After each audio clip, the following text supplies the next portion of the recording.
ये building blocks of business communication में देखो, जब भी business communication takes place at organisational level, देखिए इसको इन ऑर्गेनाइजेशनल कम्युनिकेशन बोलते हैं। It is an art as well as science of managing dis discernment. बराबर। अब इसका मतलब क्या होता है?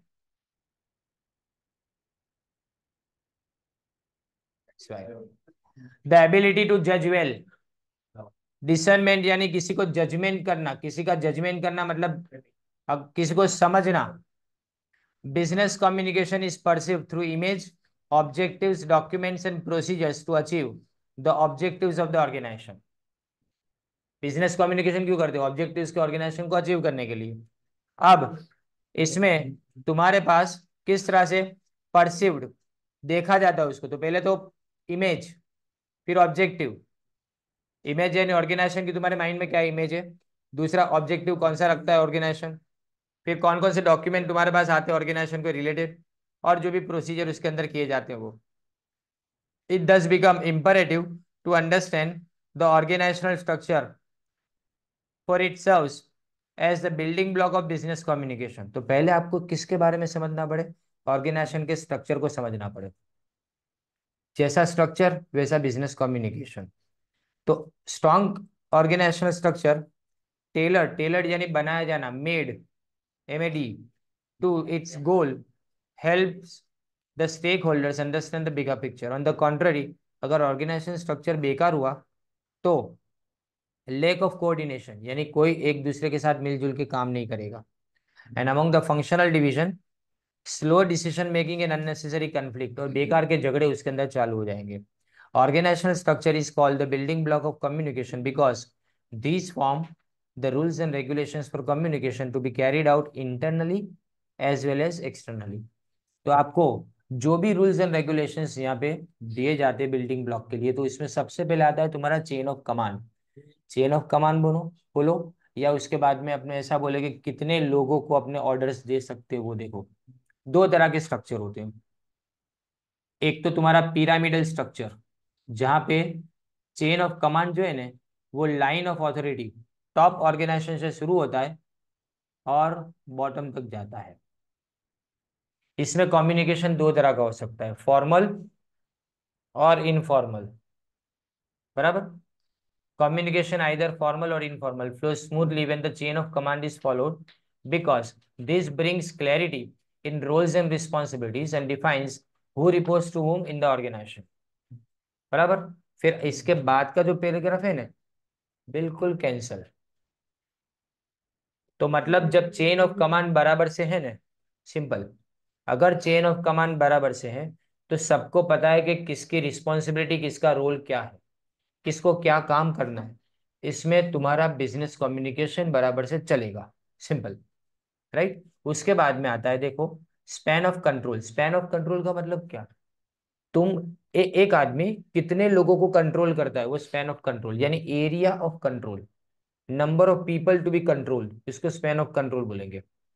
Span of control systematizes the management between superiors and subordinates, determining the number of subordinates a superior can effectively manage। ये underline करो, the number of subordinate, अपने कितने लोगों को एक सुपीरियर बराबर से मैनेज कर पाएगा।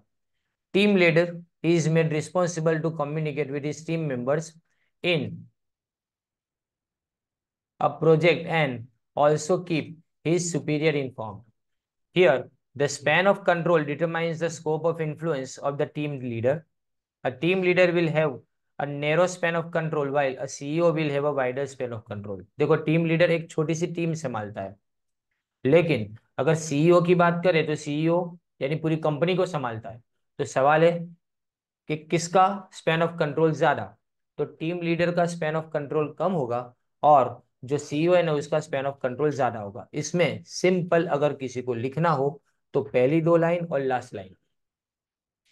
पहली दो लाइन जो लिखा है ना, इफेक्टिवली मैनेज, वहां तक, और उसके बाद में अ टीम विल हैव, वो वहां से लास्ट लाइन। बस इतना ही लिखना है आपको, इससे ज्यादा नहीं। तुम देख सकते हो मैं बुक में से पढ़ा रहा हूँ, तुम पैम्फलेट में पढ़ रहे हो, सीधा पैम्फलेट के अंदर ये बुक की कॉपी है। तो बुक एक्सप्लेनेशन के लिए होती है, याद करने के लिए नहीं होती। तो याद करने के लिए जो चीजें जरूरी है ना वही अपने टिक कर रहे हो। ओके। अब centralisation, organizational structure is centralized when decision making power is concentrated at one point. Concentrated मतलब केंद्रित, centralized, concentrated. Wow. In other words, head of the office or a few directors or managers will retain the major responsibilities and power. A decentralized organization, चलो किसी को याद करना हो तो यहां से चालू कर दो। A decentralized organization will extend the responsibilities for specific decisions across various outlets branches. Various franchisee business like KFC, McDonald's, Westside stores are examples of decentralized organization. Communication tends to be more democratic in a decentralized organization than a centralized one. दो line याद करने की। देखो decentralise organisation लिखा है ने, पहले तो वो a decentralized organization will extend the responsibilities for specific decisions across various outlets and branches, ये इतना। एंड उसके बाद में last line, communication tends to be more democratic in a decentralized organization than a centralized one. Democratic का मतलब लोकशाही, decentralise में सबकी बात सुनी जाएगी, सेंट्रलाइज में किसी की नहीं सुनेगी, एक इंसान जो भी सोचेगा वही डिसाइड करेगा फाइनल, दैट्स इट। तो ऊपर के जो भी लाइंस है ना उसको नहीं लिखेंगे, वेल एंड गुड चलेगा। ओके। फिर आगे,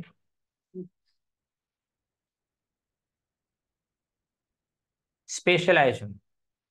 Henry Ford in his automobile industry demonstrated that specialized employees perform more effectively.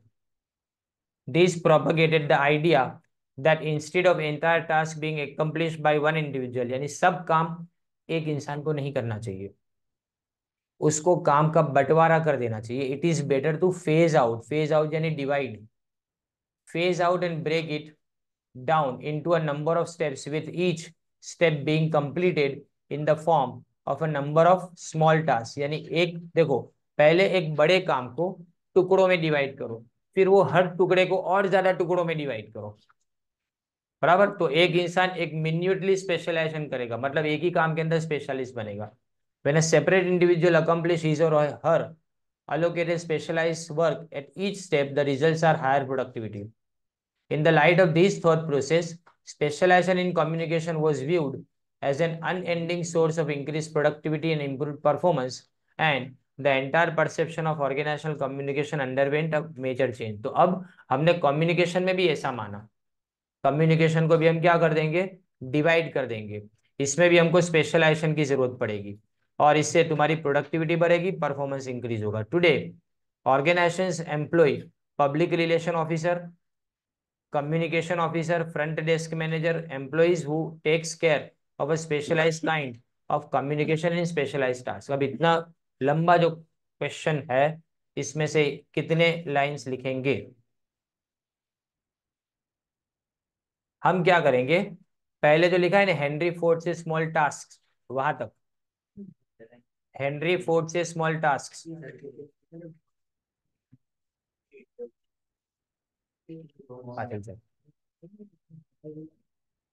और फिर टुडे लिखा है ना लास्ट में, वहां से पूरा, जो टुडे लिखा है वहां से पूरा। ओके। ये बीच वाली चीजों को खाली लिखने की जरूरत नहीं है अपना। फिर आता है formalisation. Formalized organizational structure channelizes the entire communication process by focusing and defining roles and positions and not the people occupying those positions, thus rationalizing decision making process in the organization। एक काम करते हैं, हमें ने ये तीन line, ये दो लाइन जो है ना उसको जाने देते हैं, उसके बाद जो लिखा है ना वो, अब फॉर्मेलाइज ऑर्गेनाइजेशनल स्ट्रक्चर वहां से लिखे, क्योंकि ये वर्ड्स खराब है, याद होंगे नहीं, सिंपल वर्ड्स ये है। अब formalise organisational structure recognises explicit standards. Explicit और इम्प्लिसिट दो वर्ड बार बार आते हैं। एक्सप्लिसिट का मतलब जो पहले से कह दिया हो, और इम्प्लिसिट का मतलब तुमको समझना है, बताया नहीं जाएगा। बराबर। तो एक्सप्लिसिट स्टैंडर्ड का मतलब पहले से तय किए गए standards, rules, regulation at multiple levels and contributes in avoiding chaos in communication, यानी कोई अफरा तफरी का माहौल माहौल इसके अंदर नहीं होता। सबको पता है कि किसको क्या काम करना है। Communication skills are at the core of employability skills to perform successfully in an employment interview or to leave a long-lasting impression at the entry level in the organization or to manage a business. पूरा cancer, ये paragraph की जरूरत नहीं है, right? क्योंकि question तुम्हारा खत्म हो गया है फॉर्मलाइजेशन के साथ ज। उसके बाद में ये तुमको इसका क्लोजिंग पैराग्राफ दिया गया है, तो इसको लिखने की जरूरत नहीं है। अब organisational communication, communication for organisation effectiveness, इसमें अपने डायरेक्टली शुरू करेंगे ऑब्जेक्टिव्स ऑफ बिजनेस कम्युनिकेशन से। यहां से ऑब्जेक्टिव्स ऑफ बिजनेस कम्युनिकेशन, दो तरह के ऑब्जेक्टिव्स है पैम्फलेट में, ये पेज नंबर 4 के ऊपर है, राइट? इसमें दो तरह के ऑब्जेक्टिव्स है। एक तो प्राइमरी ऑब्जेक्टिव, प्राइमरी ऑब्जेक्टिव होता है इज टू इन्फॉर्म, किसी को इंफॉर्मेशन देना। और जो अल्टीमेट ऑब्जेक्टिव है ना, वो तुम्हारे कॉन्टेक्स्ट के साथ में बदलता रहता है। कॉन्टेक्स्ट यानी तुम्हारे सराउंडिंग के साथ में बदलता रहता है। तुम कौन से माहौल में काम करते हो, किससे साथ बात कर रहे हो, किस तरह की बात करनी है, उन सब से ये बदलता है। तो हम यहाँ पे ऑब्जेक्टिव्स की अगर बात करें तो उसमें सबसे पहले आता है as a source of information, exchange of information with internal and external parties through orders, instruction, suggestions and opinions.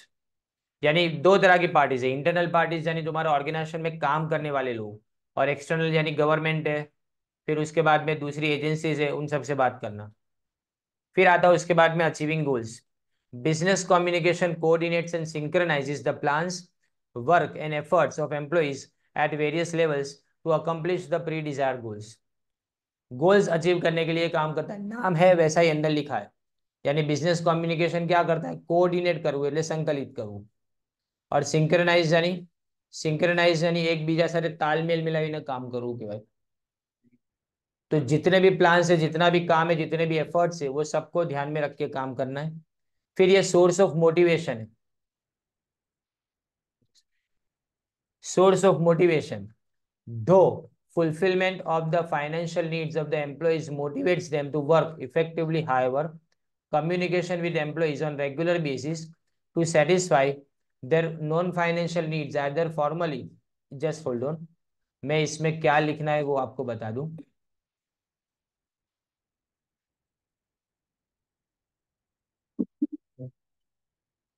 ये जो लिखा है ना टू स्केल हाई, वहां तक आपको इसके अंदर लिखना है, यहां तक बस 2 लाइन। पैम्फलेट में आपके 2 लाइन है। दो फुलफिलमेंट ऑफ फाइनेंशियल नीड्स, यानी आपकी फाइनेंशियल नीड्स को पूरा करना, इसका मतलब ये है कि आपको पगार देना।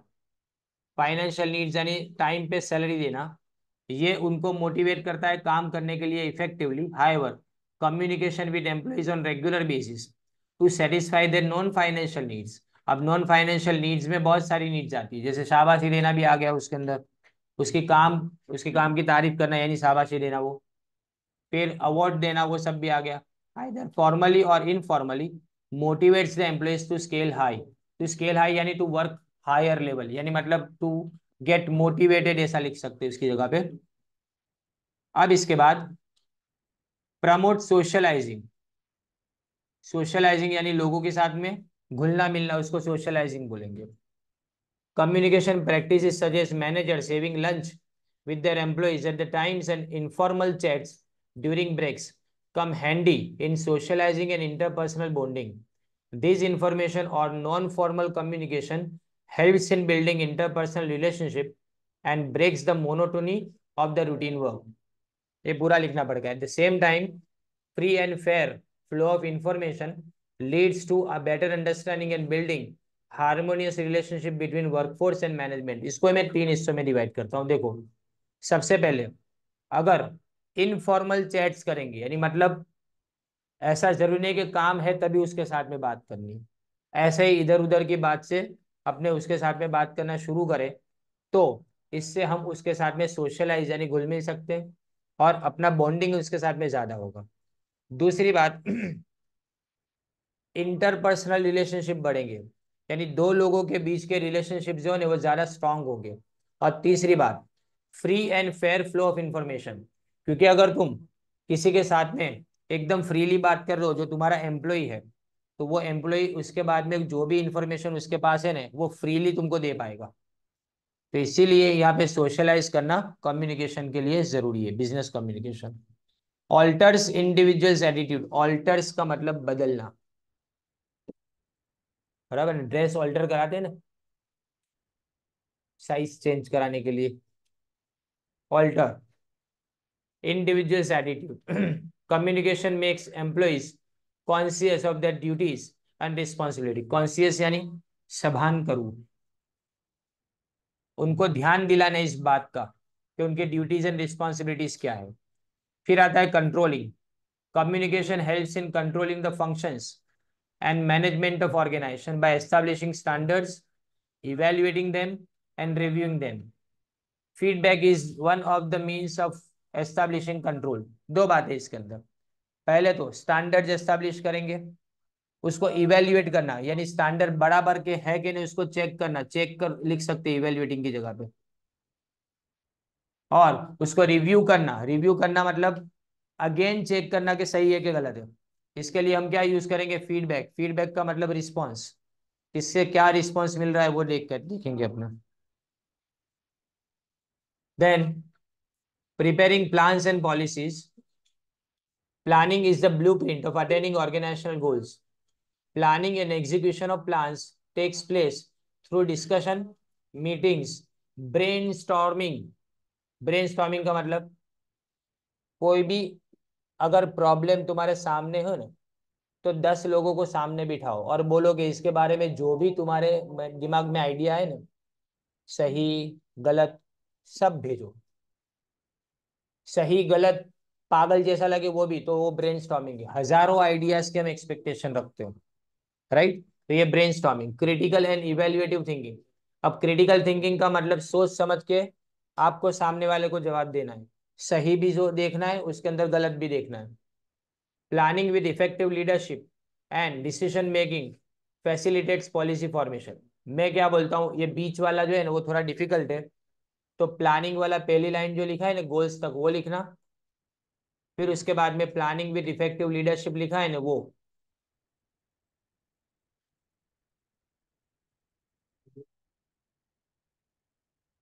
बराबर, पहला ये आएगा जो फर्स्ट लाइन के अंदर है वो, blueprint of attaining organisational goals, फिर planning with effective leadership and decision making facilitates policy formulation, यानी पॉलिसी बनाने में ये हेल्प करता है। पॉलिसीज को अपने गाइडलाइंस मानेंगे बिजनेस एक्टिविटीज को परफॉर्म करने के लिए, यानी ये गाइडेंस आपको प्रोवाइड करेगी कि आपको एक्टिविटीज कैसे करनी है। इन सब के लिए आपको इंफॉर्मेशन की जरूरत पड़ेगी, और इंफॉर्मेशन आएगी तो कहाँ से आएगी, बिजनेस कम्युनिकेशन से आएगी। फिर problem solving, organisational activities are directed by behaviour and personal and professional relationship dynamics of region. Region यानी एरिया, जिस जगह पे आप काम करते हो ना उस जगह के लोग। फिर कल्चर कैसा है वहाँ का, लैंग्वेज क्या, इंटरेस्ट, डाइवर्स गोल्स, सबके गोल्स यानी टारगेट अलग अलग होते हैं, डाइवर्स यानी अलग अलग। Employee satisfaction, management employee relationship में पोस्ट प्रॉब्लम्स। तो कई बार क्या कि इन सब के कारण एम्प्लॉय खुद काम के अंदर सेटिस्फाइड नहीं होता, इन सबसे प्रॉब्लम्स क्रिएट होते हैं। And these problems can be solved by positive attitude, coordination, conflict resolution technique, negotiation, which are integral to communication। ये पूरा लिखना पड़ेगा। ये जो है ना पहले लिखा है कि आप पॉजिटिव एटीट्यूड यानी हकारात्मक अभिगम के बारे। फिर लिखा है कन्फ्लिक्ट रिजोल्यूशन टेक्निक, यानी प्रॉब्लम को सॉल्व करने की टेक्निक, कन्फ्लिक्ट यानी प्रॉब्लम, हम तो विवाद के भाई ने। नेगोशिएशन, ये इंटीग्रल यानी उसके अंदर समाया हुआ है, इंटीग्रल समायल। फिर देखो, दो बाकी है सिर्फ। Enhancing employee satisfaction, communication enhances employee satisfaction by bringing dynamism through finding new and better ways of doing things, creating friendly organizational environment, increasing superior subordinate relationship। ये सब इंक्रीज करना है, इसका मतलब आप डायनामिज्म चेंज करवाते हो, ऑर्गेनाइजेशन के अंदर चेंजेस लाते हैं, और नई सोच कैसे ऑर्गेनाइजेशन में आएगी, चीजें नई तरह से कैसे की जाएगी, उसके बारे में अपने समझाते हैं। एंड यहाँ पे एम्पल ग्रोथ लिखा है ना, एम्पल का मतलब बहुत ज्यादा, creating ample growth.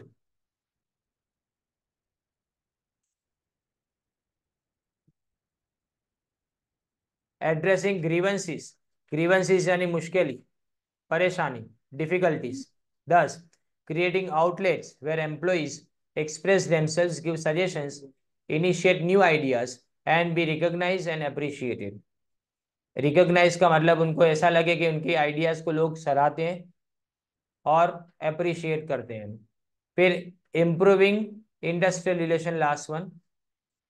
Communication aims at building impression through interpersonal communication skills, skill at workplace and soft skill of an individual, of a brand, of an organization। ये जो एडवर्टाइजिंग है ना, वही है, वो ब्रांड के बारे में बताती है। अमूल की एडवर्टाइजमेंट पहले से ही करंट टॉपिक्स के ऊपर होती है। एक महीने तक वो एडवर्टाइजमेंट चलाएंगे, फिर होर्डिंग उतार देंगे, उसके बाद में नया करंट टॉपिक है उसके ऊपर एडवर्टाइजमेंट आएगी। तो ये जो ऊपर एडवर्टाइजमेंट है ना, वो अभिनंदन, जो air India, sorry air India नहीं, इंडियन एयरफोर्स का पायलट था, और आई थिंक उरी स्ट्राइक के अंदर या पठानकोट के बाद जो हुआ था ने, वो अटैक हुआ था इंडिया के ऊपर, उसके बाद में उसको है ने अटैक के लिए वहां पे भेजा गया था, तो पाकिस्तान की आर्मी ने उसको कैप्चर कर लिया था, बाद में उसको छोड़ा गया था इंडिया के प्रेशर के बाद।